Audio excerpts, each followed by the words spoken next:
You're listening to the CyberWire Network, powered by N2K. Hi, my name is Brandon Karpf. I'm one of the staff here at N2K Networks and CyberWire.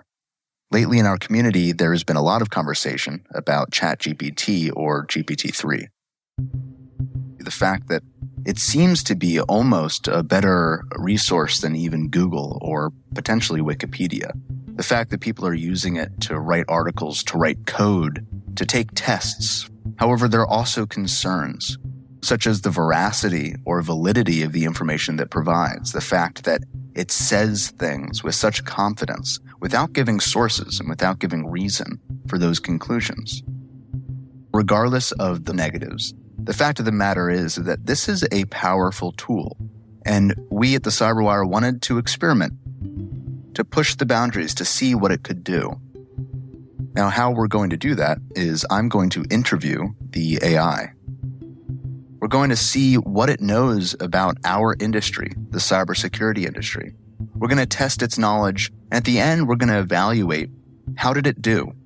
Is this a potential tool that we could use within our industry that provides actual value and potentially helps us improve the cybersecurity posture of our organizations and systems?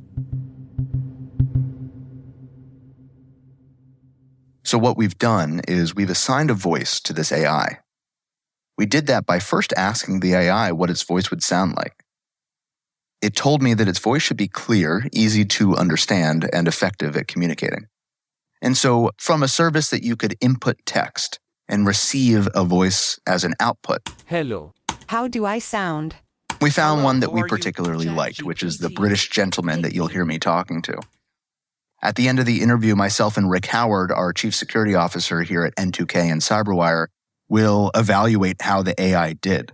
We will break down each of its answers and talk about what it got right, what it got wrong, and potentially how our community can use this resource. Now, I will say this is by no means the entirety of the interview. There's a lot more content here. We go way more in depth in future interviews in terms of things like intrusion kill chain and breaking out specific technical approaches to cybersecurity. This is episode 1. This is our experiment and my interview with the AI. I hope you enjoy.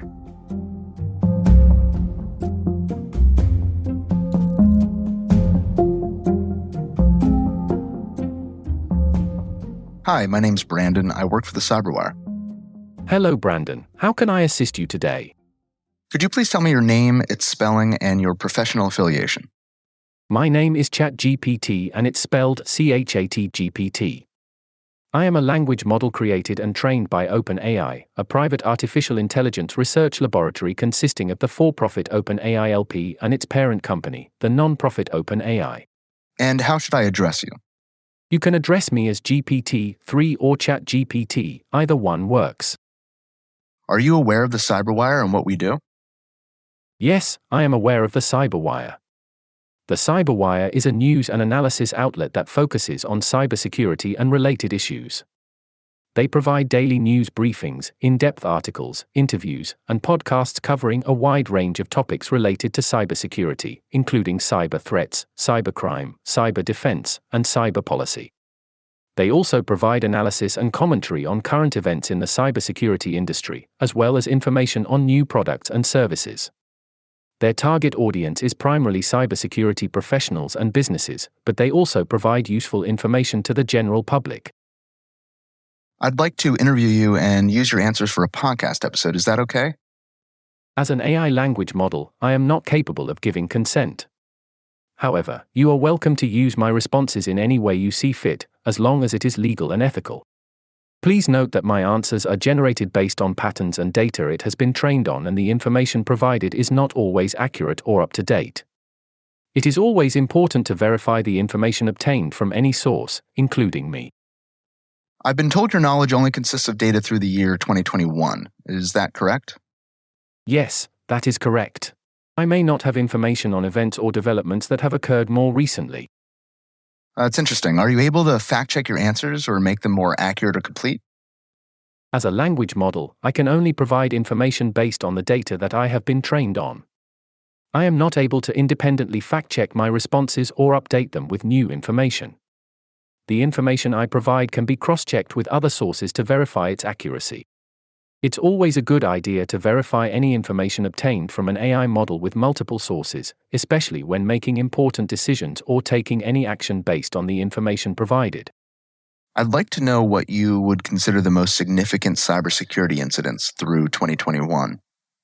There have been many significant cybersecurity incidents throughout the years, but some that stand out as particularly impactful include the WannaCry ransomware attack in May 2017. This attack affected more than 200,000 computers in 150 countries, causing widespread disruption and damage to organizations in various industries. The Equifax data breach in 2017. The personal data of 143 million people, including social security numbers and birth dates, were compromised in this breach, making it one of the largest data breaches in history. The SolarWinds supply chain attack in 2020. This attack was a highly sophisticated and targeted supply chain attack that impacted various organizations, including the US government. The ransomware attack on Colonial Pipeline in May 2021. This attack caused major disruptions to the US fuel supply and led to panic buying and fuel shortages in several states. The Microsoft Exchange Server zero-day exploits in 2021. These exploits, discovered by cybersecurity firm Volexity, were used to target on-premises versions of Microsoft Exchange Server, potentially affecting tens of thousands of organizations worldwide. These are just a few examples of significant incidents, but it's important to note that there are many more incidents that have occurred and continue to occur in the cybersecurity world. What leads you to characterize those events as significant? These specific events were characterized as significant cybersecurity incidents because of the widespread impact they had on various industries, organizations, and individuals. The WannaCry ransomware attack affected more than 200,000 computers in 150 countries, causing widespread disruption and damage to organizations in various industries. It also highlighted the importance of keeping software and systems updated and patched to prevent such attacks. The Equifax data breach was significant because it exposed the sensitive personal information of 143 million people, including social security numbers and birth dates, making it one of the largest data breaches in history. It also highlighted the importance of proper data security and incident response planning. The SolarWinds supply chain attack was significant because it was a highly sophisticated and targeted supply chain attack that impacted various organizations, including the US government. It highlighted the need for better supply chain security practices. The ransomware attack on Colonial Pipeline was significant because it caused major disruptions to the US fuel supply and led to panic buying and fuel shortages in several states. It also highlighted the need for better incident response and crisis management plans to handle such attacks. The Microsoft Exchange Server zero-day exploits were significant because they were used to target on-premises versions of Microsoft Exchange Server, potentially affecting tens of thousands of organizations worldwide. The incident highlighted the need for regular updates and maintenance of software, as well as the need for better incident response and incident management practices. In summary, these events were characterized as significant due to their widespread impact and the attention they brought to the importance of cybersecurity practices, incident response, and crisis management. What were the specific technical vulnerabilities associated with each of those incidents? The WannaCry ransomware attack leveraged a vulnerability in Microsoft Windows operating systems that was known as Eternal Blue. This vulnerability was found in the Microsoft Server Message Block (SMB) protocol, and it allowed the attackers to propagate the ransomware to other vulnerable systems on the same network. The Equifax data breach was the result of a vulnerability in the company's web application framework. The vulnerability allowed attackers to access sensitive data such as personal information, social security numbers, and birth dates. The SolarWinds supply chain attack was the result of a supply chain compromise where attackers had been able to insert a malicious code into the software updates of SolarWinds Orion network management software. This enabled them to gain access to the systems of organizations that were using the affected software. The ransomware attack on Colonial Pipeline was the result of a phishing email campaign which tricked employees into providing their login credentials to the attackers. Once the attackers had access, they were able to move laterally through the organization's network, encrypting systems and data, and demanding ransom payment. The Microsoft Exchange Server zero-day exploits were a series of zero-day vulnerabilities that were found in on-premises versions of Microsoft Exchange Server. They were used by attackers to gain access to email systems and steal data. The vulnerabilities were discovered by cybersecurity firm Volexity. The specific vulnerabilities were CVE 2021-26855, a server-side request forgery, vulnerability in the Exchange Unified Messaging Service. CVE 2021-26857, an insecure deserialization vulnerability in the .NET framework that is used by Exchange. CVE 2021-26858, a post-authentication arbitrary file write vulnerability in Exchange. CVE 2021-27065, a post-authentication arbitrary file write vulnerability in Exchange. These are just a few examples of the technical vulnerabilities that have been associated with these incidents. It's important to note that these vulnerabilities were exploited by attackers to gain unauthorized access to systems and data, and to cause disruptions and damage. Who were the cyber actors involved in each of these attacks? In some cases, the identities of the cyber actors behind certain attacks are unknown or unconfirmed. However, in other cases, the identity of the attackers have been identified or attributed by various sources, including cybersecurity firms and government agencies. The WannaCry ransomware attack was attributed to a group known as the Lazarus Group, which is believed to be a state-sponsored hacking group from North Korea. The Equifax data breach was attributed to a state-sponsored Chinese hacking group known as APT-10. The SolarWinds supply chain attack was attributed to a group known as APT-29, or Cozy Bear, which is believed to be a state-sponsored hacking group from Russia. The ransomware attack on Colonial Pipeline was attributed to a group known as DarkSide, which is believed to be a Russian-speaking criminal group. The Microsoft Exchange Server zero-day exploits were used by several different actors, including state-sponsored groups and criminal groups. The state-sponsored groups that have been attributed to these exploits are China's APT-3 and APT-10, Russia's Sandworm and Bootrap, Iran's Muddy Water and APT-34, and North Korea's Lazarus Group. It's important to note that attribution in cyberspace can be difficult, and it's not always possible to definitively identify the actors behind an attack. Additionally, some of the cyber actors behind these attacks are known to use various techniques to evade detection and hide their tracks. Do you think it's valuable to attribute cyber attacks to specific actors? Attributing cyber attacks to specific actors can be valuable for a number of reasons. It allows organizations and governments to understand the motivations and capabilities of the attackers, which can inform their defense and response strategies. Attribution can also help to identify the source of the attack, which can lead to the disruption of the attacker's operations and the prevention of future attacks. Attribution can also serve as a deterrent, as it sends a message to potential attackers that their actions will not go unnoticed and that they may face consequences. Attribution can also help to inform international relations and diplomacy, as it can provide evidence of state-sponsored activity and be used to hold nation-states accountable for their actions. However, it's also important to note that attribution in cyberspace can be difficult and uncertain. It's not always possible to definitively identify the actors behind an attack, and in some cases, the actors may have multiple motives or be using false flag operations to throw off attribution. Additionally, the use of tools and infrastructure by different actors can overlap and can be used to mislead attribution.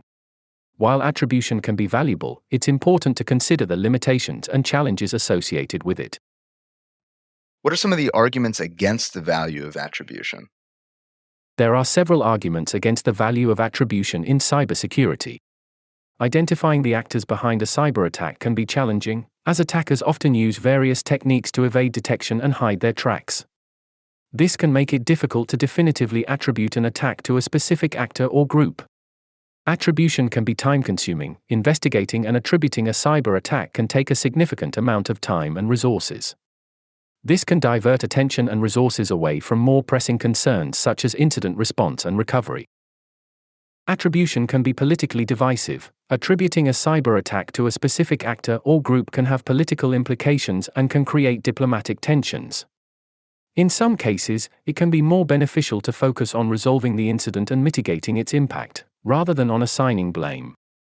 Attribution can be used to justify countermeasures such as sanctions or military action, but these measures may not be the most effective way to address the underlying problem or prevent future attacks. Attribution can be used to distract from other issues such as lack of investment in cybersecurity or lack of incident response planning. It's important to note that while attribution can have value, it's important to consider the limitations and challenges associated with it and to weigh its potential benefits against the costs and risks. In some cases, it may be more beneficial to focus on incident response, recovery, and prevention rather than on attribution.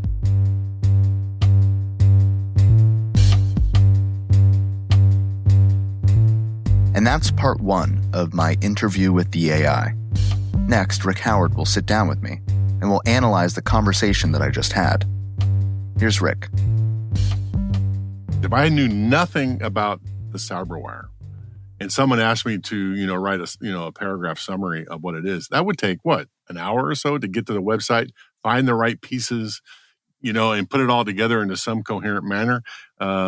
This ChatGPT spit it out in right away, right? There was no hesitation. Yeah, no hesitation. The other interesting fact that it captured that we don't necessarily say, but would be obvious to someone who really has explored our network, is that our audience is more than just cybersecurity professionals. We also have businesses in our audience. We also have general public shows in our audience. So it seemed like it was doing a little bit of analysis, which is really kind of what prompted me to start digging a little deeper to see what kind of analysis it would do. What I like about this next section, where it describes the most significant cybersecurity events leading up till 2021, is it gives us some stuff to validate and verify. And what we find is it did a pretty good job of identifying some of the more significant cybersecurity events and giving us some factual information about them. Well, that's a pretty good rundown. Those would be the ones I would probably list. I wouldn't have the dates right. I wouldn't have any of the details right, but I would definitely get some of those right. What was your take on that? Yeah, exactly. I mean, if I would have pulled out a couple of those, maybe all of them. Maybe I could have, exactly. Maybe I could have pulled out some of the details about one or two of them, but no means could I have listed these out in the way that it did within a few seconds, in a very clear way. And more importantly, I kind of agree that these were the biggest cyber events up to 2021. I mean, maybe we would also say the OPM hack. That's what I was going to say. That's the one I would. That would be one that is omitted, right? That's a big one. And then of course Stuxnet as well, just because it showed the physical effect of a cyber attack. But other than that, I mean, these are major breaches, and it pretty much got the details correct as well. If you were a teacher grading that answer, what kind of grade would you give them for that answer? I think that's a perfectly good A-, B+ answer. I mean, if you could ask it, hey, why didn't you include OPM? Maybe it would say it wasn't far-reaching enough. I don't know what it would say. We didn't ask that question, but that does kind of get to the next question that we do ask, which is about how it was characterizing these events. I love this question. And when I was listening to the transcript or reading the transcript as you went through this, Brendan, this is the perfect question to ask. You should be a podcast interviewer, right? So not only here's the things I think, but why do you think they're significant, Mr. Guest? Again, better than most people could do in our industry, better than I would have done probably off the top of my head. Okay, I was satisfied with that. What was your take? Again, most of the details are pretty accurate. When it talks about WannaCry affecting 200,000 computers, the best estimate now is that it's over 300,000. So, it's changing happy to glad type things that it didn't get right. What I thought was incredible about its response is it told you the security strategies that resulted from or that were exposed by each of these events and why, why it's important to have a data security plan, an incident response plan, why it's important to think about supply chain security practices, right? So it wasn't just regurgitating information. It was actually providing a level of analysis here to tell me why these specific events were significant. This is a major piece, I think, to this, Brandon, because it's a synthesis, right? It's not just it isn't just this thing went out and copied a paragraph from a web page that somebody wrote. It's looked at a bunch of different web pages about these events, synthesized the answer, right? And that's what we pay human analysts to do, right? Yeah, and then it's really kind of gives me more information because I can go and say, okay, you're talking about the Microsoft Exchange 0 days and the fact that it highlighted a need for better incident response or software maintenance practices. Okay, so then what's the next step? What exact software maintenance practices or how do I use that to better inform the incident response plan moving forward? So it's giving you enough information that it does allow the next level of analysis. It kind of removes that toil type work from the analyst's job. Let's go to the next one. This one I didn't think we'd get a good answer on, right? For each of these major events that it listed, okay, it also knows the vulnerabilities across the intrusion kill chain or what was exploited by the bad guys. Yes, right? Yeah, it's incredible. We won't get to in this episode, but we'll tease it for future episodes. Is I actually did have it go into more detail into the intrusion kill chain for just a couple of these attacks. I had it explain exactly what activities and actions were taken at every stage of the intrusion kill chain. And then I had to go back and give me security strategies to mitigate each of those actions on every single part of the kill chain for one of these events. And so that's just a little tease for maybe a future episode. But this answer where it actually gave me the technical vulnerabilities, it pretty much nailed it. I mean, the WannaCry, it nailed that it was a vuln called Eternal Blue that exploited Microsoft SMB. Plus the fact that there was a propagation vector in there as well. For Equifax, it nailed that the initial intrusion vector was the Apache Struts web app framework. It didn't explain that was just initial access and that at that point the hackers did, cred dumps that allowed privilege escalation. But, again, it was just giving me the initial entry into the network. And then the other ones all the way down to the Exchange 0 days, it gave me the actual CVEs for each of those Exchange 0 days that was released, which again would take an analyst.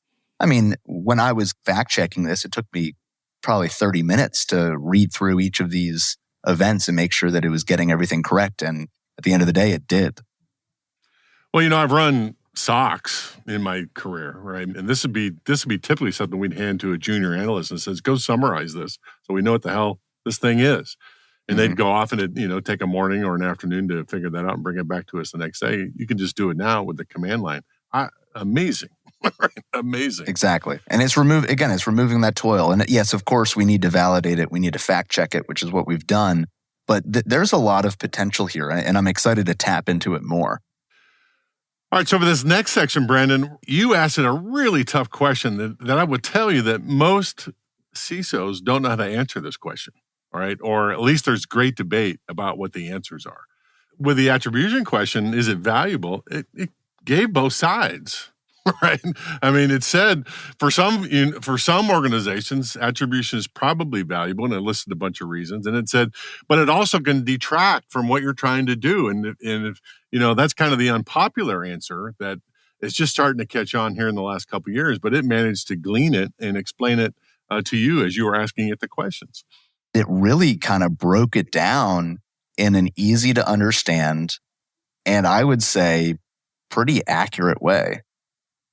This is the point in the conversation where I started pushing it. And again, if we release more of the conversation in the future, you'll see where I really start digging in deep into some more technical as well as strategic type questions. But I think it's starting to frame the different ways in which you can use this tool and the ways that it might be valuable. Well, it's good stuff, Brandon, and I expect that we will be doing a lot more of this because it is intellectually stimulating. Most of us think about artificial intelligence as, later, years in the future. Something that we're going to experiment with is seeing if it'll theorize about future attacks or future attack vectors or that more what we would characterize as kind of a creative thinking or just kind of more expansive meta-analysis about the cybersecurity first principles and how they apply to a future organization. And can it take this retroactive perspective and apply it to a new scenario that it has never encountered before? Yeah, I'm interested in the input side of it. If you could tell it, my organization at N2K is pretty good at resilience, but maybe not so good at zero trust and maybe not so good at intrusion kill chain prevention. What is the probability that the Chinese government is going to compromise my organization? It may not be able to do it this second. I'm going to hardly wait to test it, but it's certainly in the foreseeable future for us to be able to do that. And I think the near future. I mean, what this is showing is there's always that joke that AI, it's people, right? That classic line from Soylent Green, right? It's that there is no such thing as AI. It's all just people. I think we're really getting close to the point at which it's not just people anymore. And of course, it's getting trained on information that is written and created by people. But at this point, it's also adding something. It's adding something unique and valuable. And it's doing it all in the course of a single conversation. It's really exciting. And if I'm going to be honest here, a little bit scary, right? That we're at this level, right? I'm not saying we're at Skynet level, but let's see what happens the next 5 years. Yeah, let's see what happens, and let's see how our community uses it. And something we want to do here is start leveraging this for our own work. And how can we turn this into something of value for the community? And maybe it's just having these conversations and seeing how it does, and experimenting and testing and pushing the boundaries and seeing what can be done that can support the cybersecurity community. But I think that there's something here. We're not sure exactly what it is yet and how to use it day to day. But one of my goals here at CyberWire is that we figure out how to do that.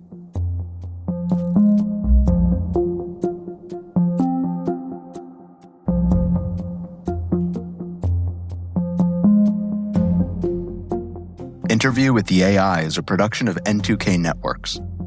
This episode was produced by Jennifer Iben, mixed by Elliot Peltzman. Our executive editor is Peter Kilpie. I'm Brandon Karpf.